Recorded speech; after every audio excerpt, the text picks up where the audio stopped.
Coming up on today's edition of the Locked On Raiders podcast, today is the day DC will finally be replaced, and then the process of replacing them will kick into high gear. The odds of the Raiders winning the 2024 Super Bowl have gone up. We'll tell you why, plus a very busy offseason for the Silver and Black, their front office. Your calls and texts will close out the show. It's all coming up on a very busy February 14th, 2023. It's Valentine's Day. It's Tuesday. Let's get it. Just win. Just win. Just win. Just win. The autumn wind is a raider, pillaging just for fun. He'll knock you round and upside down and laugh when he's conquered and won. And won.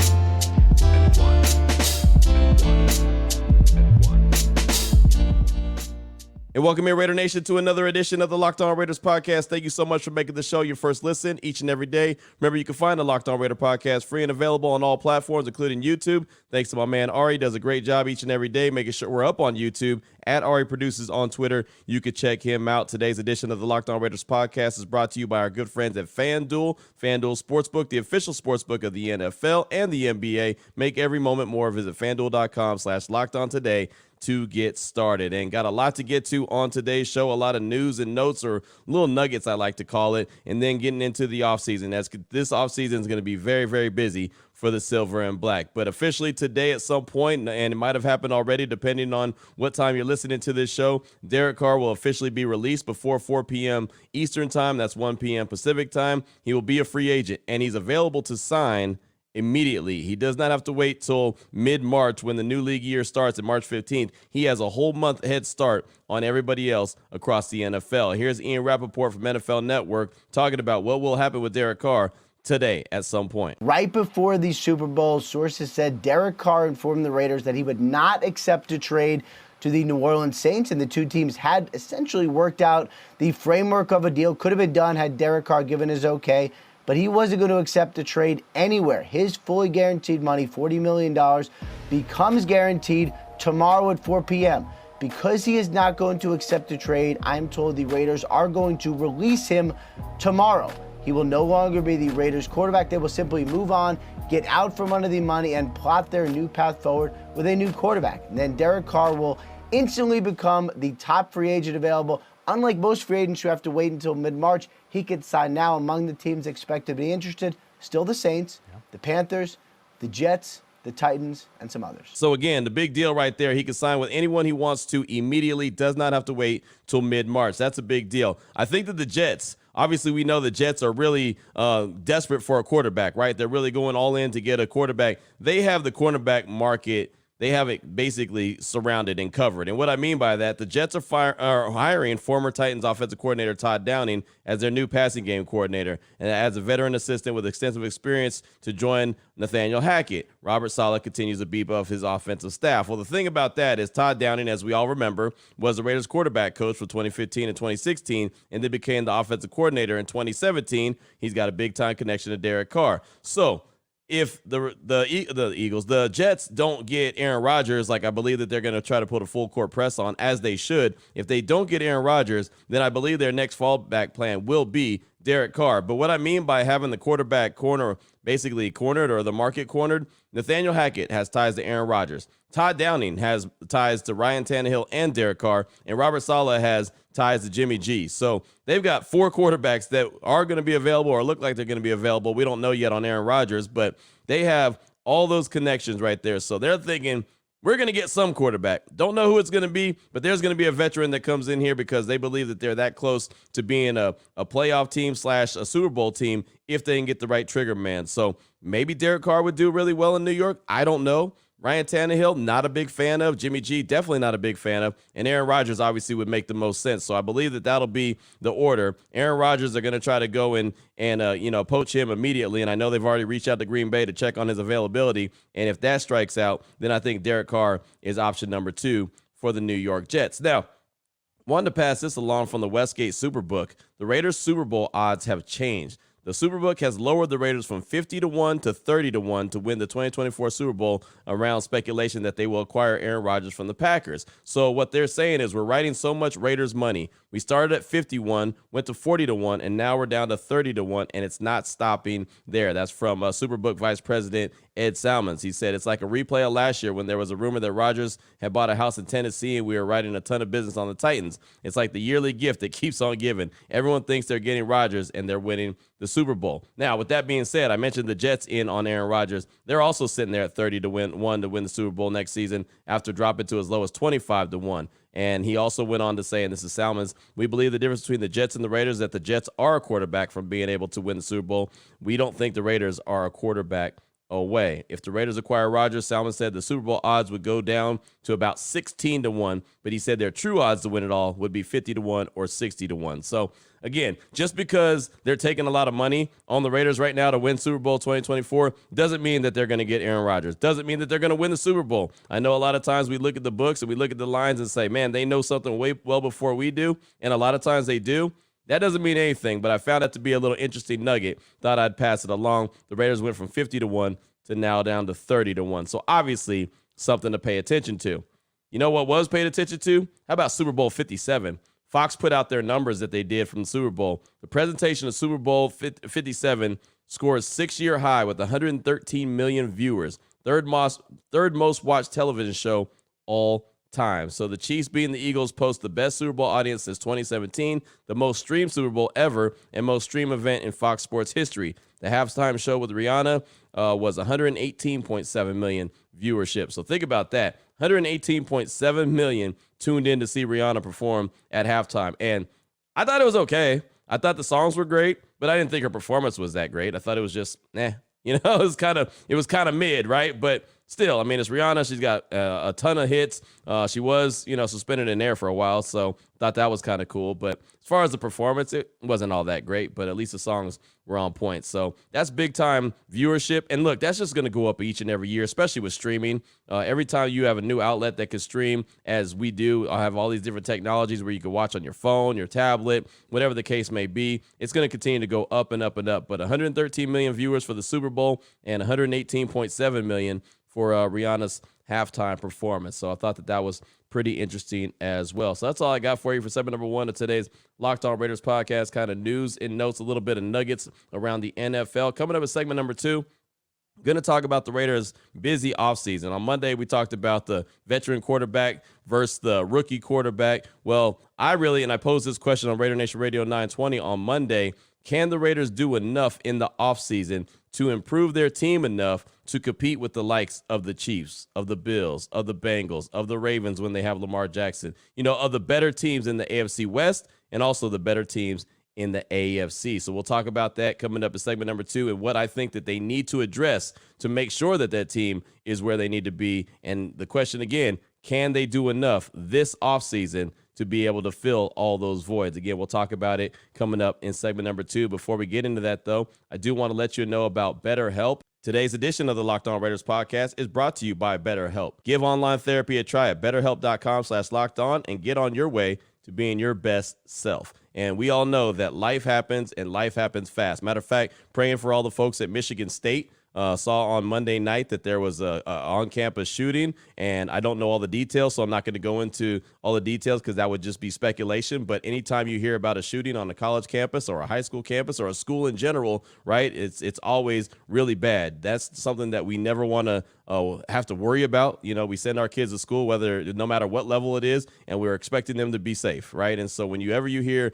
any kind of a campus shooting, it sends panic. And sometimes tragedy happens. And I'm not saying tragedy happened in this case, but tragedy happens, and then you've got to find a way to deal with it. And of course, that's not going to come with an owner's manual. So a lot of times, the best way to deal with things doesn't make it better all the time, but the best way to deal with things is to talk about it. And sometimes folks don't have someone to talk about, and you need someone to talk about it. And that's where BetterHelp comes in mind. If you're thinking of giving therapy a try, BetterHelp is a great option. It's convenient, flexible, affordable, and entirely online. All you got to do is fill out a brief questionnaire to get matched with a licensed therapist and switch therapists anytime for no additional charge. If you want to live a more empowered life, Therapy can get you there. Visit BetterHelp.com/LockedOn today to get 10% off your first month. That's BetterHelp, HELP.com/LockedOn. All right, Raider Nation, here we go. Segment number 2 of today's Locked On Raiders podcast. Want to talk about the issues that face the Raiders and if they can fix them all or address them all in one offseason. And the crazy thing, and I said this on my radio show on Monday on Raider Nation Radio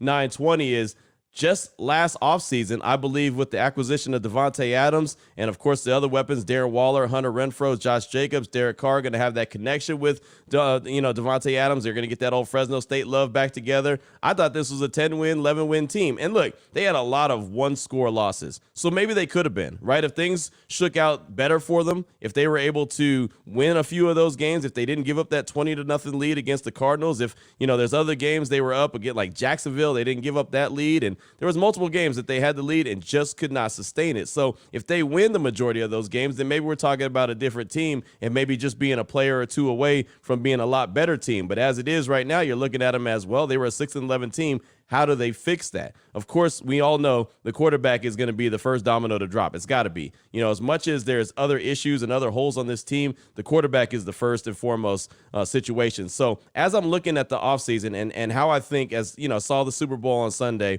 and see how good the Chiefs are, even without a Tyreek Hill, how they were actually better this year, and knowing that Patrick Mahomes is going to be around for a long time. Justin Herbert's going to be around for a long time, obviously barring injury. Joe Burrow, Josh Allen, Lamar Jackson, depending on what happens with him. But cats like that are going to be around for a long time. So you look at the Raiders and say, okay, how do they fix this team to be able to compete with those teams and be able to be legit playoff teams? And when you get to the playoffs, go and make a deep run. So obviously the quarterback is the first thing that has to be addressed. All right, do you go out and get a vet like Aaron Rodgers, Jimmy G, or other, right? You could do that. Obviously, Rodgers is going to cost you draft capital and money. So right there, you're taking away two elements, right? You're taking away draft capital. You're taking away from the ability to be able to build the team through the draft because you're going to have to give some draft capital up. And, oh, by the way, you're going to have to use some salary cap, a lot of salary cap. But I'm sure Rodgers will restructure his contract so it's a little bit more team-friendly when whatever team he goes to,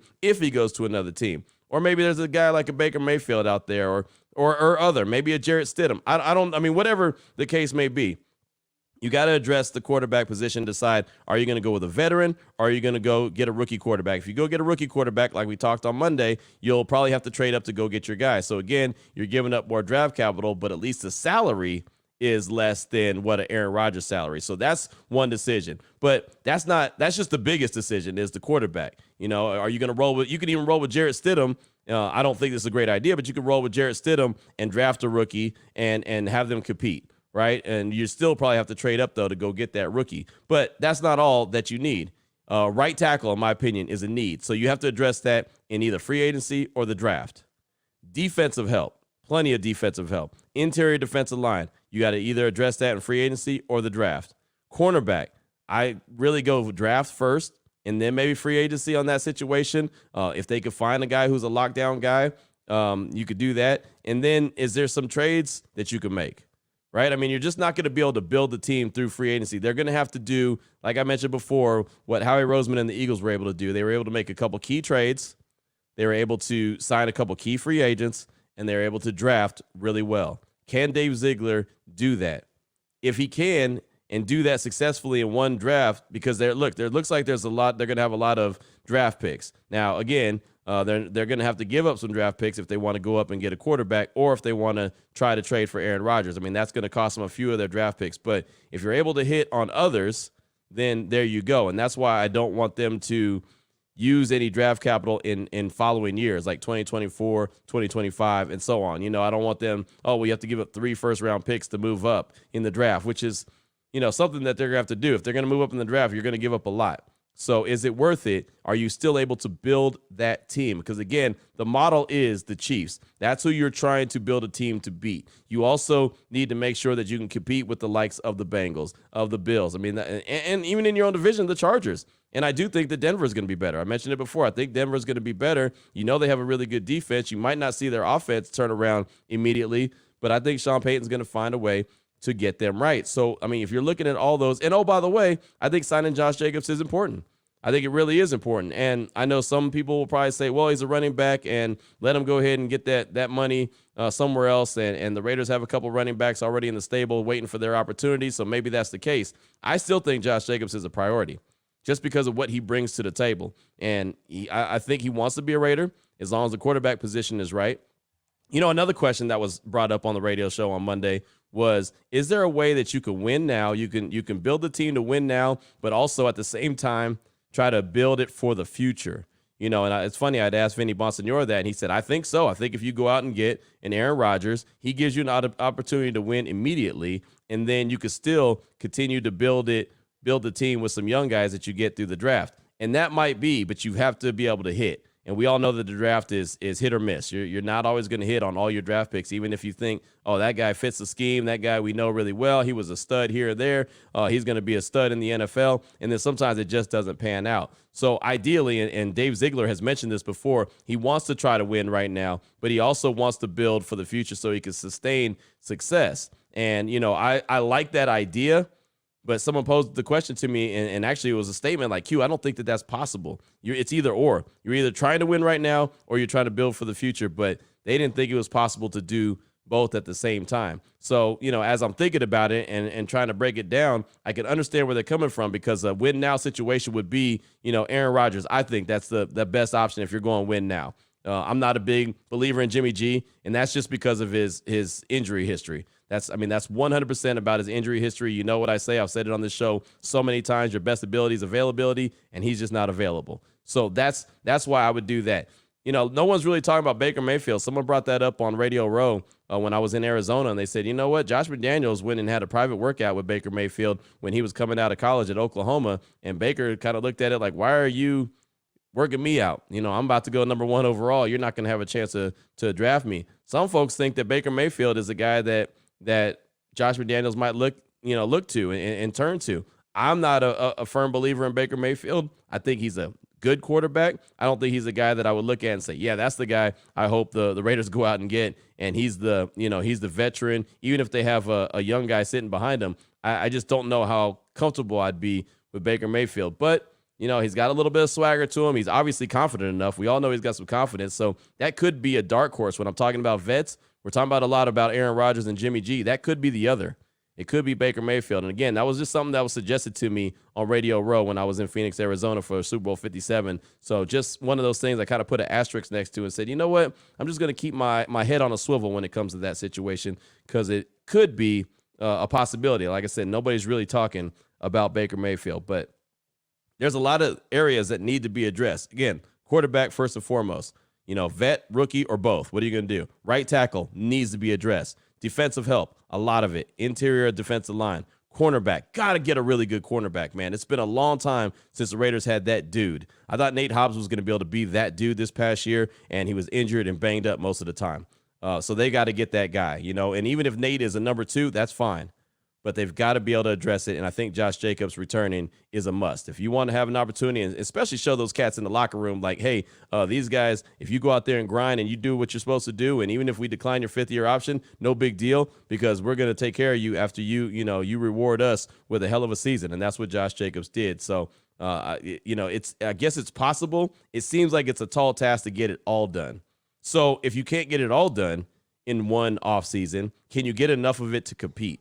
Right? I mean, we saw Philadelphia and their killer defense that I was so in love with their defense, got 70 sacks in the regular season. They're going to give Patrick Mahomes hell during the Super Bowl, man. They're going to make him run around like wild. They didn't even sniff him, right? They didn't even get close enough to get grass on his jersey. I mean, I know they hit him a couple times, but not really, right? I mean, for a team that had 70 sacks over the course of the season, Patrick Mahomes was getting that ball out of his hands, and it wasn't a big deal. So maybe the defense doesn't have to be lights out like Philly's and get all those sacks like Philly did, but maybe it just needs to be good enough to get some stops when needed, right? Because the Raiders' offense looked like it could put up some points. I mean, think about it. They still had, a 1,500-yard receiver in Devontae Adams, a 1,600-yard rusher in Josh Jacobs. You know, if they had a healthy Darren Waller and a healthy Hunter Renfrow, who knows what it could have looked like, right? And again, I go back to, I thought that this was a 10 or 11 win team, but I also thought Waller would be healthy all season. I thought Renfro would be healthy all season. I thought Hobbs would be healthy all season. I thought you'd get more production from Deron Harmon on the back end. I thought Trayvon Merrick would take a step up. I thought Chandler Jones was going to be a lot more effective, right? There was a lot of I thought when it came to this team in 2022 that just didn't work out, and that's unfortunate. The one thing that I thought was that the offensive line was going to be suspect, and really it wasn't as bad as we thought it was going to be. So it's funny. It's like everything that we thought could be good wasn't, outside of Max Crosby and Devontae Adams and Josh Jacobs. But, I just thought there was a lot more talent that was going to step up and play, a big-time role in 2022 that didn't. And then the one area that I was really concerned about was the offensive line. It actually, at some point, got better and helped Josh Jacobs lead the league in rushing. Now, I still think that they need a right tackle, a solid one, but I don't think you have to get it at number 7. I think you can get a right tackle somewhere in the draft. I think this draft is very, very deep when it comes to offensive linemen, and we know that Dave Ziegler and company like versatile guys, so maybe they can get a guy that can play on the outside as a tackle. Maybe he can kick inside to the inside. They want versatile guys, so that's probably where I would lean when I'm looking at offensive linemen coming up in the draft. Who has the most versatility is probably somebody that Dave Ziegler and company will be looking at. So it's a big offseason for the Raiders. Obviously, today the first domino will drop when Derek Carr gets officially released, and then it's project put it all together, and it's going to be a hell of a puzzle. I've never been one of those guys that is very good at solving puzzles, right? The wife is really good at that stuff where she'll sit the puzzle on the table and she'll work on it. I'm not. I'm not. I'm trying to make pieces fit that don't fit just because I'm like, okay, I'm done with this.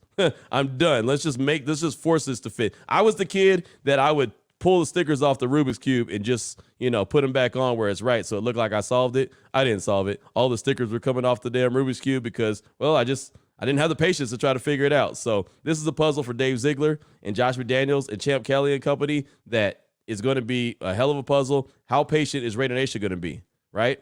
I mean, I say it all the time. We've been patient for over 20-something years when it comes to this team not being consistently successful. How patient will Raider Nation be as they try to put this thing together and make a very competitive team that can compete with the likes of the Chiefs, of the Chargers, of the Bengals, of the Bills, of the Ravens? The Steelers aren't going to be bad forever. The Dolphins have a lot of talent, right? I mean, there's a lot of talented teams in the AFC.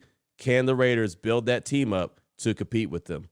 Well, we'll find out sooner rather than later. That's all I got for you for segment number 2 of today's Locked On Raiders podcast. Coming up, segment number 3, we'll get back to calls and texts. Haven't done that in a while. We'll get some calls and texts, your feedback, 707-654-4693. Before I get to that, though, I do want to tell you about Built Bar. I've been telling you about Built Bar for a very long time. Matter of fact, right now, if you order anything at Built.com, they have a Valentine's Day special going on where there's no shipping costs at all through today. So if you're going to get your Valentine's order in, do it right now. You can go on the website, built.com, order whatever you want. They actually have a Valentine's Day box. They have a bunch of different flavors, including maple donut Built Bar Puffs. That's right, marshmallow flavor, but they also they have marshmallows in them, but they're maple donut. It's a maple donut flavor. So there's all kind of nice sweets, and I say sweets, but it's really more like a Valentine's Day treat that is Built Bar style. So really good for you, low in calories, low in sugar, high in protein, and high in great taste. So go check it out today. If you're in the Las Vegas area and you just want to walk into a store, you don't want to order them online, you can do that.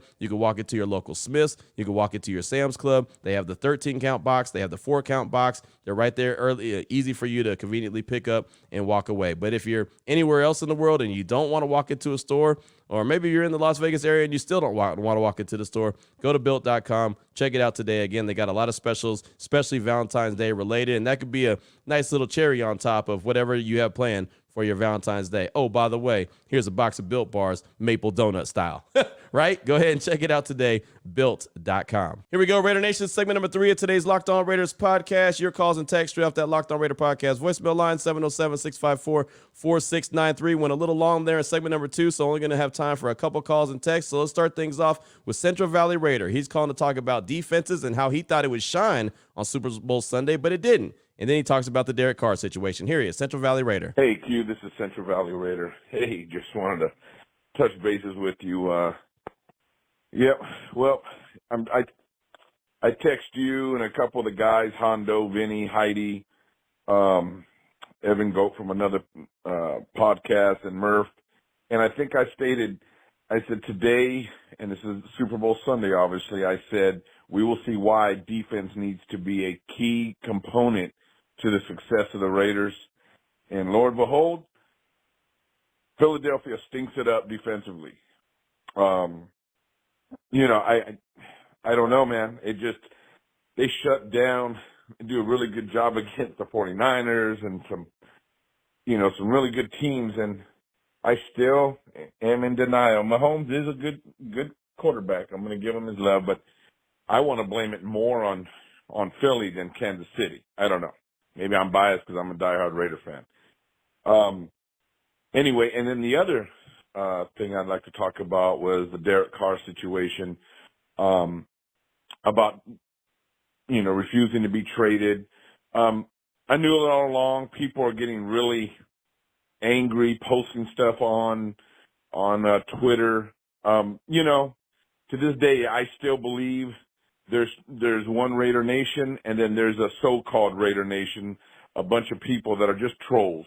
They have nothing else to do in their lives but to go to YouTube, go to these forums, hear something, and then just start the drama. There's a couple podcasts out there that do the same thing. And we knew what was going on with Derek Carr. We knew he wasn't going to do the Raiders or the Raiders of the organization any favors. The only thing I would say is I'm just glad it's over. He will be released soon, and only because I want the drama to stop. It's tiring, it's boring, and it's old. Let's move forward. We definitely need to address that defense through the draft or free agency. We need to get a quarterback and start that regime. And me personally, I wouldn't mind if we kept Stedham in the fold, draft a quarterback in our 7th pick, and just move forward and build, maybe grab a right tackle at some point. But I really think we need to start thinking for the future, whether that's with McDaniels or not, but we really got to start implementing a game plan for a defense so we can move forward. That's all I got, Q. Thanks for all you do, man.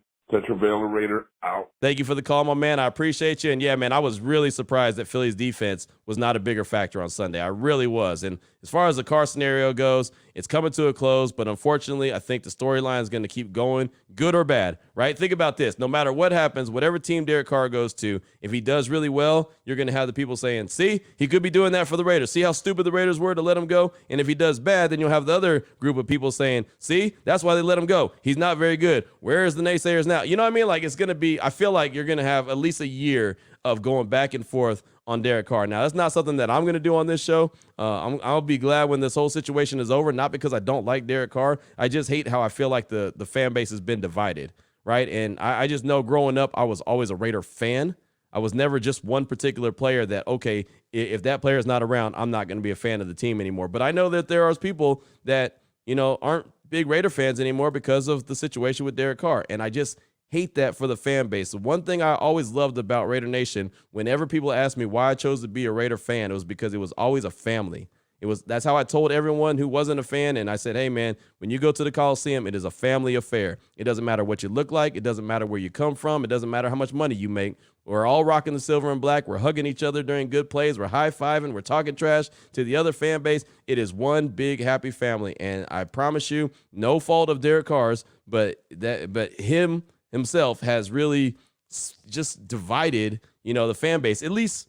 And I'll say this as an asterisk, at least it has on Twitter. And I know Twitter is not the end all be all, but man, there is so much mudslinging and back and forth over one guy. And I just always trip out and like, man, nobody became a Raider fan because of just one player, right? Or stuck with the Raiders because of one player. It's always about the shield. It was always about the silver and black. It was always about just win, baby, commitment to excellence, Al Davis. It was all that. And it just kind of sucks where a lot of it is gone. And, you get called names if you're not 100% supportive of this or you're not 100% supportive of that. It's really wild, man. And it's something that I never thought that I would see, but here we are. So thank you so much for that call. I do appreciate you. Next up, I got a tweet from Sonic Raider 2. You can find him on Twitter at Sonic Raider 2. He said, it's madness, Q, in my humble opinion, if they give up a first-round pick for Rodgers. Give up assets, trade up to get a quarterback that you believe in that has a chance to stay here for a long time. Don't throw away resources on a diva quarterback that's not even sure he wants to play come every winter. There's Sonic Raider 2 on Twitter, and that's a great way of thinking about it. But does that rookie quarterback, if you go up and get any of the big three, like a Bryce Young, a C.J. Stroud, a Will Levis, or even Anthony Richardson, let's just say the big four. I don't want to slight Anthony Richardson. You go out and get one of those four guys. Do you feel like that gives you a chance to win right now, or you're on a 2 to 3 year build while you're hoping that quarterback can learn the ropes and get comfortable, kind of like DC did when he slid in 2014 and took over as a rookie? That's the question that we have. But thank you for that tweet. I do appreciate you. Got a call from Raider Nick in the 808. He's calling to give his thoughts on who he thinks the next quarterback should be, or better yet, what the Raiders should do at the quarterback spot. Here he is, Raider Nick in the 808. Q, what it do? It's Raider Nick calling me out of the 808. Yeah, with the news unsurprisingly coming in that Derek Carr will be cut instead of traded tomorrow. My idea for the next quarterback, hear me out, signing Taylor Heineke to battle against a rookie, preferably C.J. Stroud or Hendon Hooker out of Tennessee. Just like Heineke's moxie, to throw it down the field, which will please Devontae Adams instead of someone like Jimmy Garoppolo. And I think he fires up his teammates. You know what I mean? You saw the kind of stuff he did with the Washington Commanders. They were usually always winning or in games. He beat us. You know what I mean? Last season. So I think that would be a good little battle. Him and a rookie, preferably Stroud or Hooker. Let me know what you think. All right. Peace out. Thank you for the call, Nick. Appreciate you. And I'm sorry, man. Taylor Heineke does nothing for me. And I know it's not about me, but he does nothing for me. If anything, re-sign Stidham. I mentioned that in segment number 2. Re-sign Stidham, draft a rookie quarterback, and let them battle it out. I mean, it makes sense to me. I'd have more confidence in that plan, and I don't even think that's a good plan. I would have more confidence in that plan because at least Stidham is comfortable in the system. He clearly shows he knows the system, where Taylor Heineke would be learning a whole new system. I'm not sold on that one at all. But, maybe that's an option that's out there as well. I mean, hell, I mentioned Baker Mayfield in segment number 2, and that's not something I'm doing a backflip over. But, there's a thing about it is we're connecting the dots that are the easy ones to see, but it could very well be a dot that we're not even thinking about. That is the direction that the team is going to go. That's why it's so fascinating who's going to be the next quarterback or what the plan is for the next quarterback for the Silver and Black, short-term and long-term. And maybe it's the same guy, but maybe it's not. Thank you so much for that call. Appreciate you. I got a text from Mike from the 707. He says, Q, it's Mike from the 707. We watched what the Raiders have to deal with last night in Mahomes. 5 years, 2 Super Bowl titles, 3 trips to the Super Bowl, 4 trips to the AFC Championship game, MVPs. Over those 5 years, the Raiders are 1-9. Again, last night's game against a great defense and an offense that went toe-to-toe with them and still took an L. Raiders have to take a chance on a quarterback that could take over against them. Hell, draft a quarterback with their first-round picks until they get it right every year until they get that guy. That's my Mike from the 707. Thanks for that text. And that was kind of the point of Monday's conversation, right, was – you got to go toe-to-toe with that guy. And Patrick Mahomes is a special dude. And there's not just Patrick Mahomes growing on trees, right? I mean, he's a special, special dude. But you summed it up right. 5 years, 2 Super Bowl titles, 3 trips to the Super Bowl, 4 trips to the AFC Championship game, multiple MVPs, multiple Pro Bowl bids, 5 Pro Bowlers. I mean, it's just, man, the dude's a monster. And, he doesn't look like he's going anywhere anytime soon. So at some point, whether you go and get a Rodgers now or not,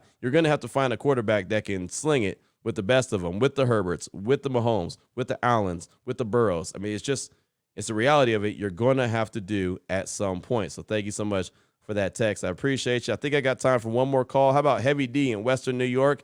And before we can get into this call, anytime I hear Heavy D in New York, all I can think is, it's the Heavy D. It's the money-earning Mount Vernon. Heavy D was one of my favorite rappers back in the day, man. So all I'm thinking is, more bounce to the ounce, all that, man. Heavy D, rest in peace. But anyway, he's calling to talk about the Rodgers versus rookie quarterback situation and what he doesn't want to do in that situation, or what he doesn't want the Raiders to do in that situation. Here he is, Heavy D, money-earning Mount Vernon. No, just kidding. He's from Western New York. Here he is. Hey, Q, this is Heavy D, biggest Raider fan here in Western New York, Bills country.